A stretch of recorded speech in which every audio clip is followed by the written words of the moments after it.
Ladies and gentlemen, boys and girls, Hollywood Hunter James comes to you live from the Outer Banks of North Carolina, and you are watching the Fans View podcast live and in living color. Hollywood has entered the podcast.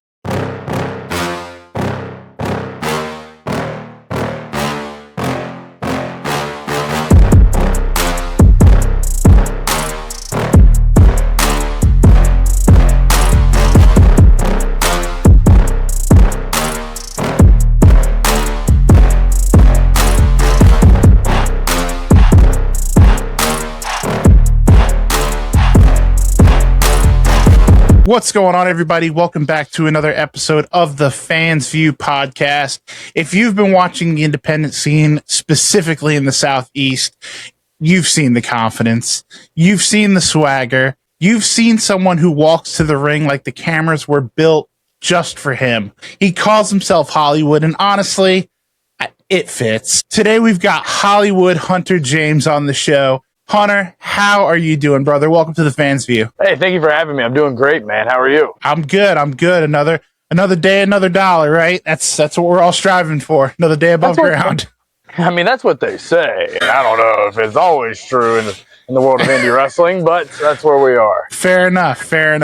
You know what, man? I want to start at the beginning because I think your story's pretty interesting. What was it like growing up for you? And, when did the wrestling bug kind of bite you? Out the womb. We are 8 wrestlers in this family now. I trained number 8 not too long ago. He's Jesse Cruz. He is 6 months in, but I've had a dad in the business. I've had a grandpa, 3 or 4 uncles. My mom did a little something, and when I say a little something, I mean like a referee once or twice, but I'm counting it. Fair enough. Actually, it bit me so early that it sparked the interest of Allison Lynn Miller, who just wrote a book about my family and our lineage and the state of Georgia wrestling through my eyes, and kind of meeting the contacts that I met from initially day one. I was still training, in that training process right before I started pro wrestling. Rough House is now out. It's been out for about a month. The book's doing fantastic. And if you want, obviously I'm going to answer questions, but to get more into detail and more insight on my family and whatnot, Rough House available anywhere books can be sold. I love it. And we'll make sure to put that the link down in the description when we drop this on YouTube for sure. Absolutely. You said you were bitten. You were out of the womb. You were ready to grab a headlock.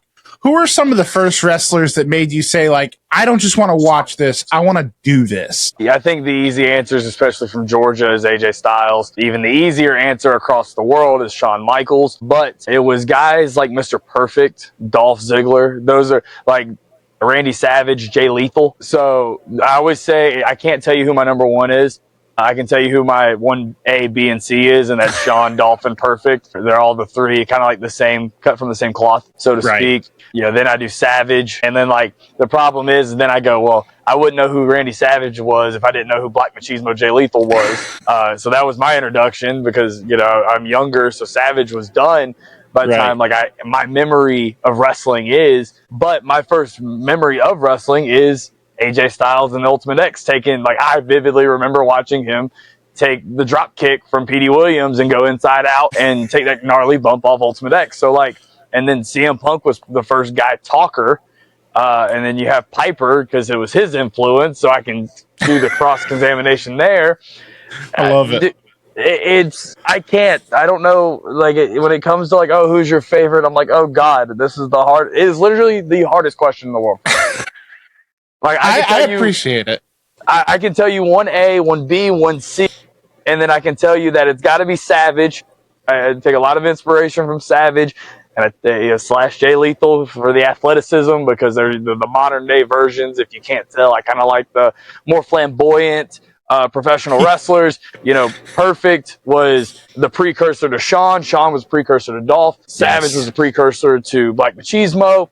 AJ and Punk were revolutionary for modern wrestling. Austin Aries is somebody I've stole a countless number of things from. He was the first person I saw do a brainbuster, which has been my finish from damn near day one. I've had like substitute finishes here and there, but the brainbuster, or the brainbuster as I call it, the 450 came from Austin Aries. I did a last chancery for a while. Like I eventually was like, okay, I need some other moves. I like other wrestlers. Dynamite Kid, Eddie Guerrero, Finn Balor, Chris Benoit, Kurt Angle. Like, I know the Chris Benoit is the forbidden one, but get over it. Owen Hart. Like, I can keep going on, and it's usually I don't want to say semi-athletic because that's not the right word. It's almost like athleticism and charisma together. Yeah. Like, I like the mix of both. I like professional wrestling, sports entertainment. Like, I like the actual mix. Piper, another one for the brawling, and Terry Funk for the brawl. I can do this all day. Like, anyway, I think I just gave you my top 20 favorite wrestlers. I'm sure I'm missing. I'm sure I'm close to 20 at this point. Well, I love it, man. I noticed you definitely have a type. It's definitely that mid-card workhorse style competitor that you seem to be drawn to. You know, at what point did the dream go to, like, oh no, I'm actually gonna go train? I think realistically, I was probably 14, and I have a cousin. His name is Chop Top Hoss Michaels, Sean Morrow, like an outlaw. He's got a lot of gimmick names. I think he's going by Chop Top for the past couple years. He is the antithesis of me. He is very punk, redneck. Like, he's got a bunch of weird tats and the weird haircut and big long beard. Like, he's the antithesis of me. But he would bring me to shows, and we would help put up the ring because he was still young in the business as well. And I was helping put up rings because I wanted to get in the ring before the show. And he would show me a few things, and a lot of things did come easier for me, athletically speaking. Doing moves, I think the hardest move I had done was, like, it took me probably a year to perfect a brainbuster because I was doing it wrong, and not unsafe. It just didn't look like a brainbuster. It just looked like a suplex. Right. But then, that was corrected, and now it's the move that I can pretty much look at a crowd and they start chanting it, especially at my home locations, if you will. But yeah, I would say probably about 14. 14-ish. Like, I was like, no, this is, and I probably believed it before then, but those were like 13, 14 was probably that first step towards, like, oh no, this is going to happen, and nobody could have told me any differently. Love it. Obviously you start training, and it's humbling for a lot of people. Was there a moment early on where that kind of started to weigh on you and like, maybe this isn't for me? And like, what kind of pushed you through that?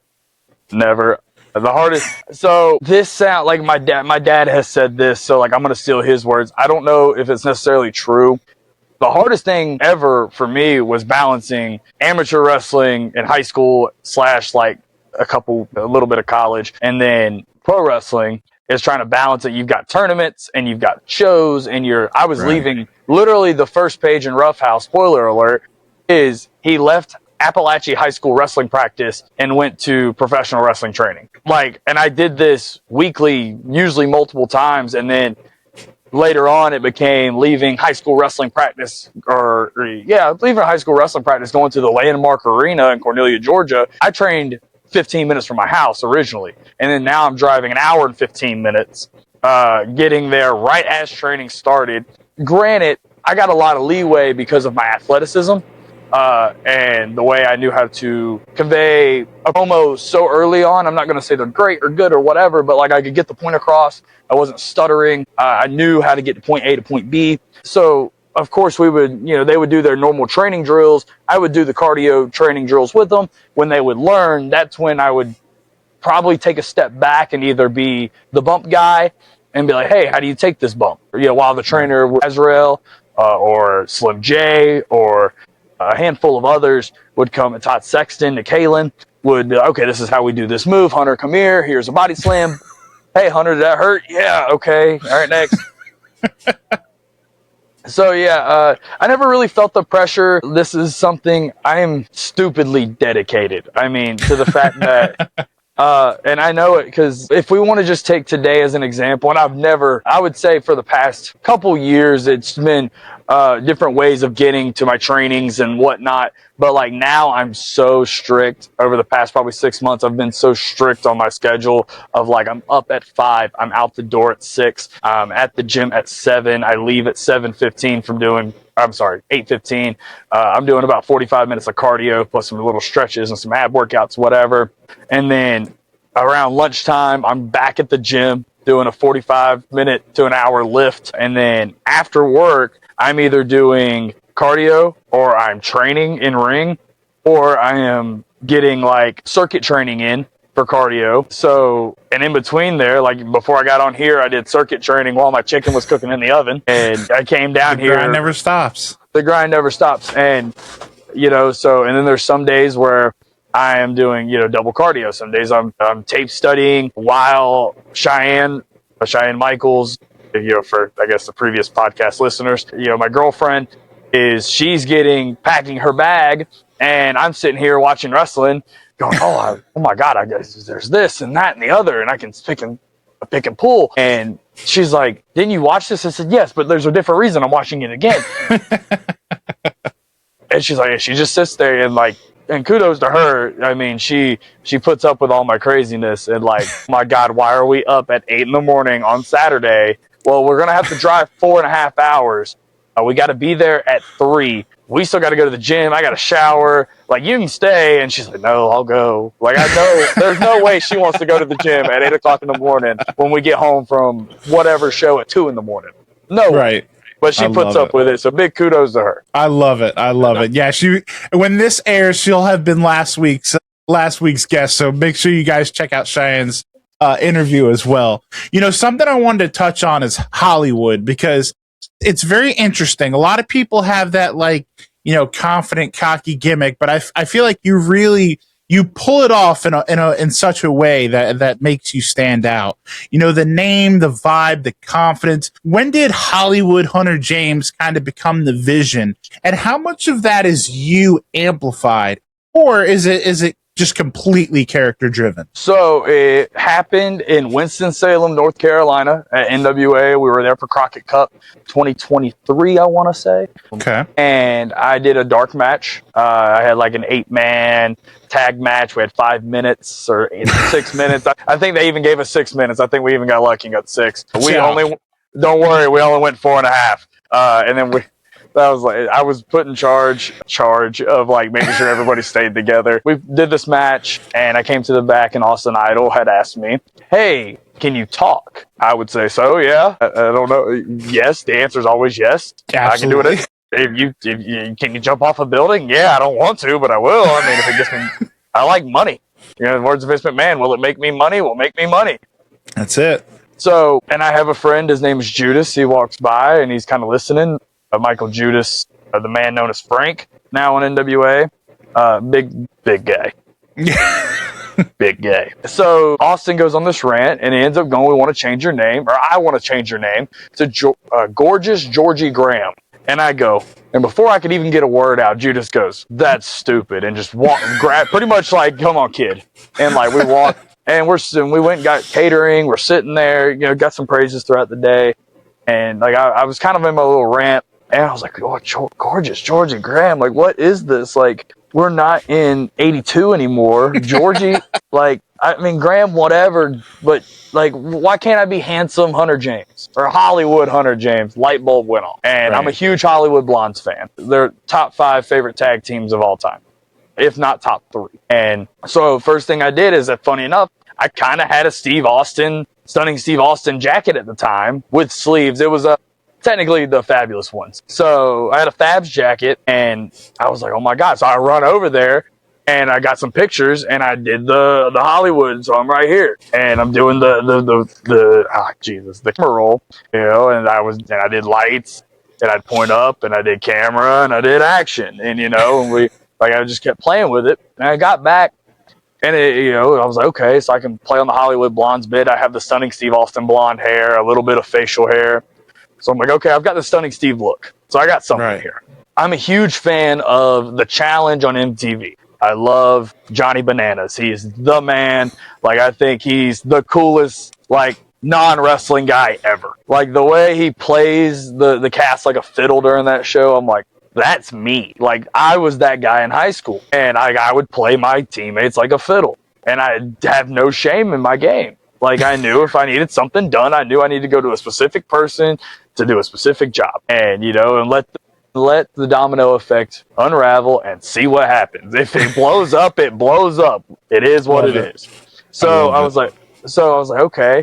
So there's a lot of times I will like take his characteristics and like, so I grew my hair a little bit longer than what it was and kind of styled it differently to get his hair. While I have the Stunning Steve hairstyle, Zach Morris is where like the actual inspiration came from. Huge Saved by the Bell fan. Love it.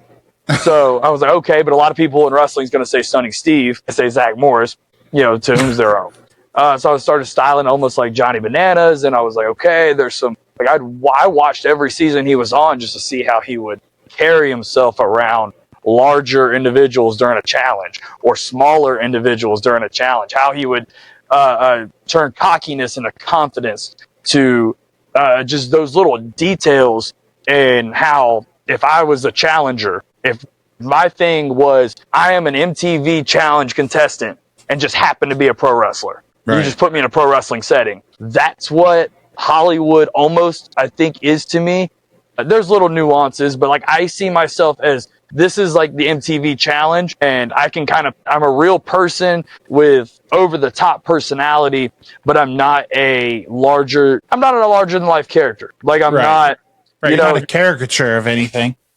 Right. It's like people ask me, there's very few people that can see me flip the switch. A lot of people like see me out in public and they're like, oh, that's Hunter James. He's still walking like Hunter James does. Hunter James is it's my real name. So it's on my license, but they don't know the difference between Hunter and Hunter James, because it's so similar. And don't get me wrong, when I'm in the confines of my house and it's a day off, if I ever get those, it's very much like, don't talk to me. Like but my energy is gone. I'm not drinking an energy drink. I don't have coffee. I don't have this. I don't have that. But if it's show day, if it's work, if it's wrestling, training, whatever, skyrocket. Yeah, for sure. Hey guys, it's Aurora Tevez, and if you love pro wrestling, you need to check out the Fans View podcast. They don't just cover wrestling, they bring in guests from racing, MMA, comedy, and so much more. Make sure to follow and subscribe on YouTube, Spotify, and Apple Podcasts. For sure. I love that. I love that explanation, too. It's a very grounded character that you can snap right into because it's pretty true to life, it seems like.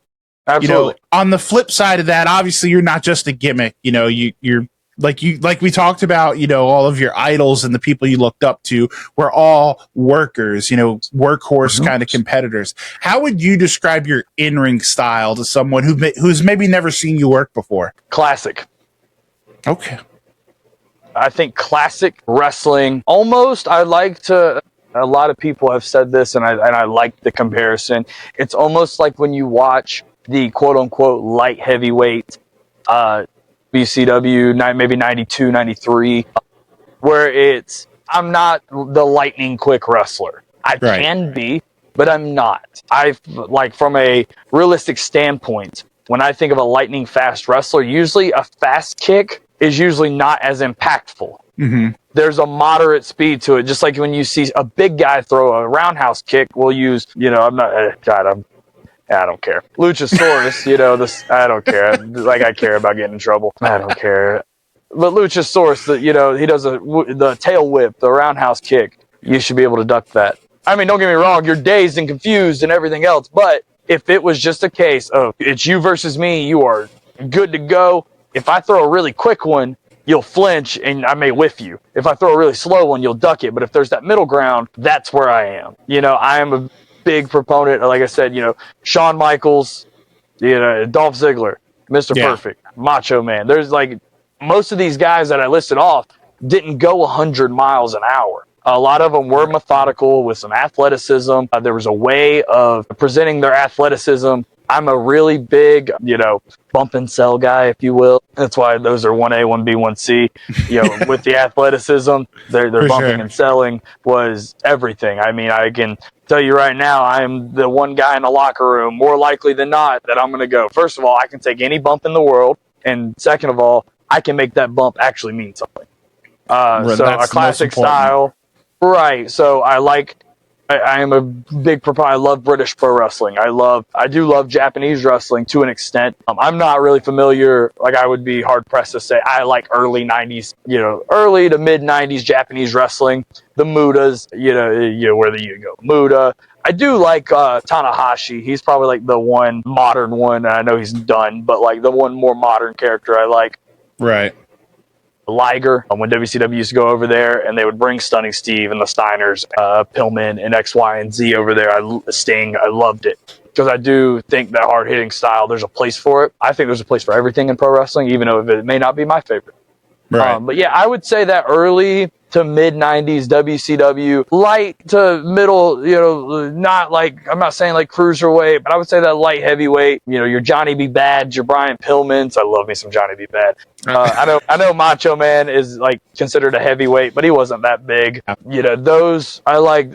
Stunning Steve was definitely a heavyweight, but I loved his style too. Rick Rude's, Perfect's, Sean's. Like, there's this like I guess they're like 215 to like 240-ish. That right. Like, and which is funny because I fit that demographic as a pro wrestler. I'm right under 220. Right. So like, go figure. That's what I like to do. Yeah, who would have thunk it? Oh no, well, it's because most people don't think I'm actually that heavy because I guess I distribute pretty well. Right. When you see me in person, I don't look like that. When you see me on camera, I look way bigger. It's the greatest thing that can happen to me in pro wrestling is that I look bigger than I actually am. But I can step on a scale and it says 217, and I'm like, oh my God, I'm 217? This is awesome. Like, dude, I'm bigger than your favorite wrestler right now in the Indies. Like, come on now. Well, wrestling today isn't just about the matches. In 2026, it's about branding. How intentional are you with your image? And more so, how important is social media to kind of building that Hollywood persona? So, social media is obviously everything in 2026. In the modern day, it's how we get over, it's how we represent ourselves. But it's not only the internet factor, it's the in-house experience, if you will. Right. How we treat fans at a show, post-show. How we treat fans at the merch table. Because that builds a following just as much. And absolutely. Because I have a specific example. There's a 12-year-old girl. She may be even a little younger. She doesn't have social media. But her name is Chloe. She is like the absolute biggest Hunter James fan. I know it because I see her almost at every show I go to. They specifically come to shows that I'm at way out of their way because her family, wants her to have a good time, and her good time is seeing her favorite wrestler wrestle. So, one, I'm not showing up to a show. I'm not going to look like I'm not Hunter James. Yes, I want to be in shorts and a cutoff t-shirt. But if I'm going to have a cutoff t-shirt on, it's going to have me on it. Right. If not, I'm probably going to show up in some decently nice clothes, or at least look like I'm ready to take pictures and not like I'm about to work out. And then on like social media, that's the art that always is changing because right. For the longest time, it was always post wrestling. And then it was probably last year when it hit me, I posted something that had nothing to do with wrestling and it blew up. And then it hit me. We don't care that Tom Brady's a quarterback. We want to see his kids. We want to see his wife. We want to see him play golf. And that's the stuff that blows up. So now I try to, and it's one of those that I've got to get better at. I think everybody can get better at everything. But where like, I just recently started to basically blog more or less, but it's more practice content for me just to see how I can edit stuff and how I can do this, coming up with some content ideas. And then like once a week, I want to post something, whether it's a quick reel or it may be a 5-minute video, and then I can cut it down to a minute and a half, post it on TikTok, YouTube, stuff like that. Right. Instagram, Facebook, like simple stuff of like, okay, what does Hollywood have in his bag? What does he always come within a show? What does he have? Right. What does he cook? Like I love cooking. So what am I cooking this week? It's more or less, it's less about the Hollywood factor, because the Hollywood is just it's the eye catcher. Mm-hmm. It's people remember the name Hollywood before they'll remember Hunter James. Right. But they'll remember that blonde Hollywood guy. Because to me, absolutely. I'm just that MTV, drama starter, if you will, like Johnny was, and that's what they remember. They remember those smart ass comments of, "Oh, you suck. Ah, you swallow." Like the quick reply, and they're like, "Ooh," and I'm like, I've said this the past 6 shows. You'd think somebody would catch it by now. Like, don't say it. I'm gonna say it back. But it's the real person that we care about, and because it's so close niche to me, and it's so close to my heart of who I really am. That's what I do on social media, and I'm making sure I do better and better at it. And that's why, like, I'll post stuff of me at the gym, because I do go to the gym a lot, and I love the gym, and I love cooking, and I love taking drives. I love going to the beach and visiting back home in Outer Banks. And, I don't get to do it enough, but like me and Cheyenne went for her birthday. It was absolutely beautiful. So I made sure I got videos of it. So like now it's seeing how do I perceive things, and how do I get the fans to perceive it through my eyes? Yeah, I love it. And I mean, to piggyback off that, that's why this podcast exists. And I want to use that kind of to segue, into my favorite two questions. It's the last questions I ask for a reason, because I want the last thing people see in this interview and hear to be, who is X, Y, and Z? Who is Hunter James outside of the ring? So that first question to you I'll pose is, outside of professional wrestling, what are you a fan of? Outside of wrestling, I am a fan of hair bands. My favorite band of all time is Poison, but I love LA Guns. I love, what do they call it, Dad Rock? Your Shine Downs, your Buck Cherries. Bon Jovi's another hair band that I love. Those are probably my 5 favorite rock bands of all time. I love almost underground country music, if you will. I like the ones that are almost your indie country guys that are like, they're so close to making it. And I think it's because I honestly correspond with them a little bit on my level. I'm like, I'm so close. Like, I know I'm so close. Absolutely. And whether somebody believes that or not is, who cares? It's what I believe. It's irrelevant. Yeah, absolutely. It's irrelevant, right? I love specific reality television. I like competition reality TV. I don't like just reality TV for the sake of it. Like, I don't care. Like, I need somebody to win. I like challenges. That's why the challenge was so big for me. Right.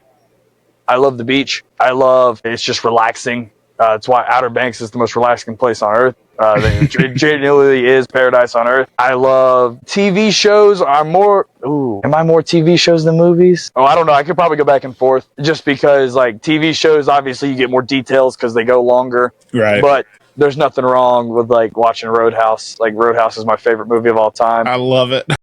It's Roadhouse, Varsity Blues, Son-in-Law, Ready to Rumble, love Sweet every Home one Alabama. of those. Okay, you lost me there, but God bless. Little Reese Witherspoon never hurt anybody. I'm a hopeless romantic. What can I say? It's why you think I like the Macho Man. He loves Miss Elizabeth.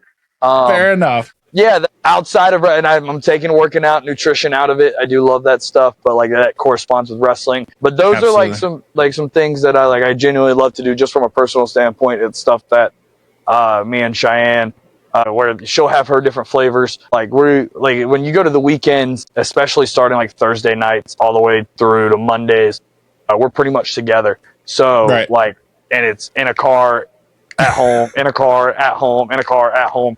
There is no so we have learned to, I actually love, whether she knows it or not, I actually love when she tells me something she finds that she loves, and seeing if I like it too. And a lot of times it doesn't. I was raised by some very loving parents. So like, if you couldn't tell by my taste in music and movies and everything else. So, a lot of times I'm an older soul, if you will, but we still try. I like trying new things. I like being in uncomfortable situations. I like making things that are supposed to be scary, unscary, if you will. Right. Yeah. No, I love that, man. I really, like I said, that's like my favorite question to ask everyone, because I feel like it really, it gets behind the character, it gets to the person, and no question kind of epitomizes that as much as this last one that I'm going to throw at you. Okay. And that is, obviously, you're a young guy. You're right there on the precipice, it feels like. At this stage, not only of your career, but of life in general, what is success? How do you define success at this point? We'll start with the key to success, I always say, is failure. I heard that very young age. I think that's the truest statement ever. I've written it in a lot of those Roughhouse books, especially to younger children. I say children, even young teens, older teens, young adults, people that are in hard, quote unquote, in the position to be in hard times, that haven't had the luxuries or, and I don't know their backgrounds, but I write that in books. It's one of my favorite quotes of all time. It's something that when I get told no, I've been told no I've wrestled for every major organization in the United States. All of them in some way, shape, or form have told me no because they didn't sign me. Right. So I take that as a no. So, okay, I can look at it as a failure, which it is, but in the long run, it won't be. I think how I define success has always been measured by the ability to capitalize on an opportunity. It's something that I feel I've done very well. Whether they've came out to yeses and nos, we can take that out. But at 18 years old, I wrestled I wrestled against the Viking Raiders on SmackDown. I was the semi-main event, and right at the Bond, I forget what it's called, the Bond Secures Wellness Center. Yeah. Yeah. Oh, yeah, right there. In the week prior, I did my first set of extra work for WWE at the previous SmackDown. I was a security guard. The next night, I wrestled Jimmy Jacobs, an indie darling. Obviously has been in AEW and Ring of Honor, TNA. And I felt like I still put my best foot forward in all three of those opportunities. And then about 6 months later or so, I was at AEW Dark for a handful of times. Nothing but great things there. I wrestled for NWA, not only in 2023, but then at the end, that was 2023 as well. Yeah. So pretty much like I did 4 shots for NWA in 2023, Salem, I did Tampa, I did Nashville, and maybe it was Nashville again, if I remember right, just through tapings and whatnot. And I actually got to, we were doing a dark match. It was a lighting test for NWA with one of my good friends, Alexander Lev. It was myself and Adrian Thomas versus Alexander Lev of NWA now and Jackson Drake, Evolve Champion. And, I had brain busted Alexander Lev and got a win. It wasn't supposed to air, but on my birthday, it aired. Oh, wow. Funny enough. Right, so I had my first televised win for a national wrestling company, funny enough, the National Wrestling Alliance. To me, that's a success. It's just, it grows. I think it's just capitalizing on the opportunity because everybody wants money, everybody wants TV time, everybody wants, some people are looking for hot girls or hot guys, depending, right, to whom's their own. I love it.